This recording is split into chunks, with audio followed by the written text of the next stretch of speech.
Assalamu alaikum à tous les abonnés de la chaîne YouTube, le puits du savoir, Allah l'unique, Allah l'absolu, Allah l'impénétrable. Il n'a pas engendré, il n'a pas été engendré, nul n'est égal à lui. Bismillah kun fayakun. Chers abonnés, aujourd'hui je vous partage une recette très puissante qui permet d'avoir un mari rapidement. La recette en tant que telle est une aumône à faire sortir. Toutes les filles peuvent faire cette recette. De nos jours, je vois beaucoup de femmes ont toutes les qualités pour se marier, mais malheureusement, elles n'arrivent pas à en avoir. Raison pour laquelle j'ai décidé de sortir cette recette mystique, très authentique, pour mes abonnés. À ce qui concerne la recette, il te faut 1 kg de viande de mouton, 1 kg de viande de chèvre, 1 kg de viande de bœuf, puis une chaise neuve. La nuit, vous allez prendre un seau d'eau, puis vous allez mettre les viandes dans le seau d'eau. C'est-à-dire toutes les viandes. Le mouton, chèvre, vous allez le mettre dans le seau d'eau. Et vous faites le vœu d'avoir un mari rapidement, un bon mari rapidement, par la grâce d'Allah, qui est l'absolu. Le lendemain, très tôt, vous allez se laver avec cette eau que vous avez mis dans le seau d'eau. Vous allez vous laver une seule fois avec cette eau en étant assis sur la chaise neuve. Et enfin, vous allez donner la viande en aumône. Vous pouvez le donner à une fille ou garçon. L'essentiel est de faire sortir cette aumône de chez toi. Voilà. Cependant, la chaise neuve va rester à la maison. Les viandes, vous allez le donner en aumône, mais la chaise neuve va rester à la maison. Et c'est cette même chaise que vous allez s'asseoir dorénavant à la maison. Si vous avez besoin de s'asseoir, vous allez prendre cette chaise et vous allez s'asseoir là-bas. Vous voyez? Vous allez s'asseoir sur cette même chaise jusqu'à ce que vous trouveriez un mari. Inch'Allah, si vous pratiquez cette recette, vous aurez un mari très rapidement. Et la chaise sera à la maison en accaparant tout ce qui te bloquait d'avoir un mari. Mais vous allez sortir, vous allez avoir un mari et vous allez sortir de la maison et la chaise restera à la maison. Quand vous pratiquez ces genres de recettes, c'est un conseil que je vous donne. Quand vous pratiquez ces genres de recettes, il faut avoir l'habitude de sortir chez toi. Il faut avoir l'habitude de sortir de chez toi. C'est-à-dire genre aller à la boutique, rendre visite des amis, aller même au restaurant chic pour acheter même du jus uniquement. Et voilà. Si vous le faites, vous allez rencontrer votre mari le plus rapidement possible.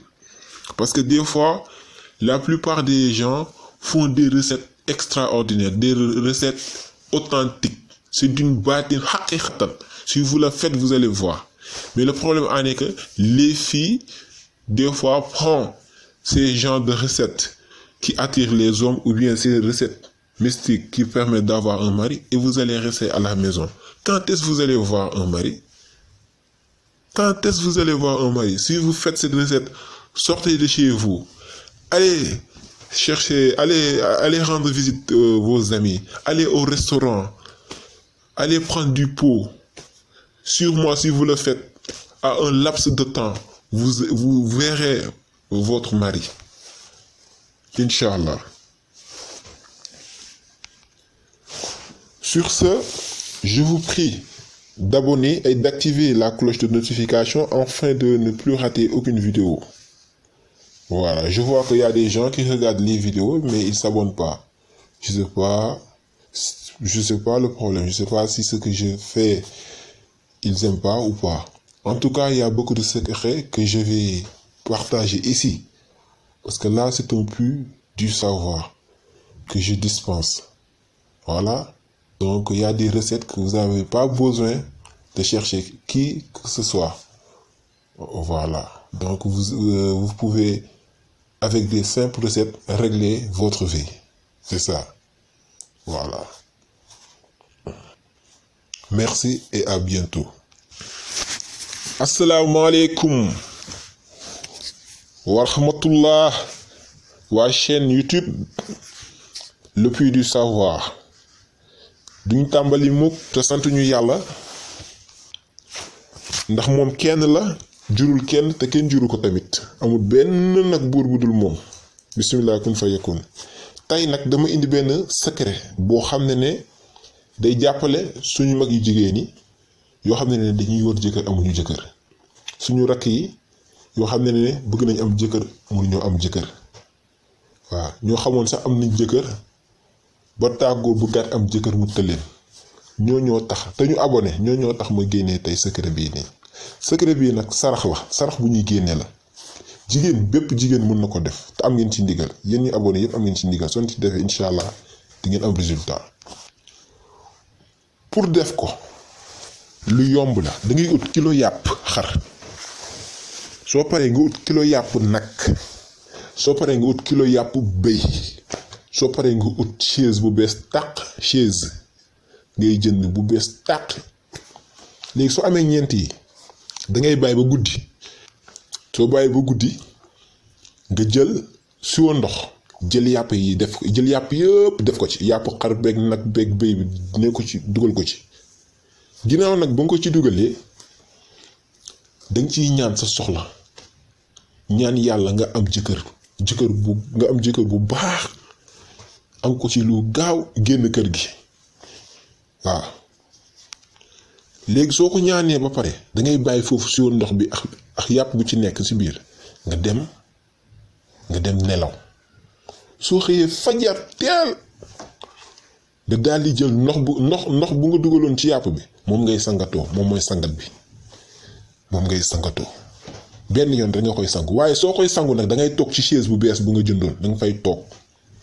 soo fa toogee nag après chaise bi nga sangu da ngay toog ci chaise bi sangu saafara bi mooy sangu ndox bi. soo sangoo ndox bi ba mu jeex nga jël yàpp bi dem jox ko, soo génnee koo gis rek jox ko mun nga ko jox góor, mun nga ko jox jigéen. l'essentiel bu ko waa kër gi lekk na génn kër gi rek moom. waaw si génnee kër nga jox ko, koo ko jox rek koo xam ne dina ko soxla na ko mu lekk ko moo jox ko. waaw danga koy jox nga sarxe ko. voilà léegi soo sarxee yàpp bi fekk sangatoo nga ndox bi, chaise bi nag moom ngay xel di toog chaque jour. soo xëyee soo bëggee toog rek jëla chaise bu bees bi toog ci. voilà chaise boobu mooy sa chaise rek, chaise kër ga nag, parce que chaise boobu rek la fa dese. secret bi soo ko defee chaise boobu ngay toog, ngay xel di toog saa soo bëggee toog rek jëla chaise bi daal di toog. léegi chaise boobu ngay xel di toog ba am jëkkër incha allah. secret bii nii secret xaqiqatan la, soo koy def di gis bés boo ko defee incha allah yow moom da ngay génn kër gi ndax da ngay sëyi ji, waaye chaise bi moom mooy des ci kër gi. secret bi soo ko xesee ba sangu rek yow lu la téye woon, lu la doon téye, xam nga am na jigéen yoo xam ne ñii ay raba leen di téye, ñii ay bagage moo leen di téye. am na si ñoo xam ne nag heure sëy moo jotagut, parce que lépp yàlla la. heure sëy ka tamit ci jotagul mënoo dem. waaw mais am na si ñu bëri nag te ay gàllankoor moo leen koy téye. léegi nag chaise boobu noonu moo ngay xel di toog, chaise bi moom mooy des ci kër gi, waaye yow da ngay génn, yow da ngay daal di sëy. waaw secret bi ku ko def yow di nga génn kër gi ba fa chaise ba nag dina téye lépp lu la doon gàllankoor ci chaise ba lay def. chaise ba tekk kër gi remplacer la biir kër ga, yow nga génn dem sëy am jëkkër bu baax. waaw lenn nag laa leen di jox conseil. da ngay gis ne da ngay gis jigéen boo xam ne da nga koy jox secret boo xam ne secret xaqiqatan la def gis la wala mu sangoo bayre bu saf sàpp waaye du génn kër ga lay toog mais kañ lañ lay takk kañ lañ lay takk yow yaa ngi sangatoo bayre bu saf sàpp wala nga sangatoo secret bi comme mu leen jox nii nga xam ne da lay may jëkkër fat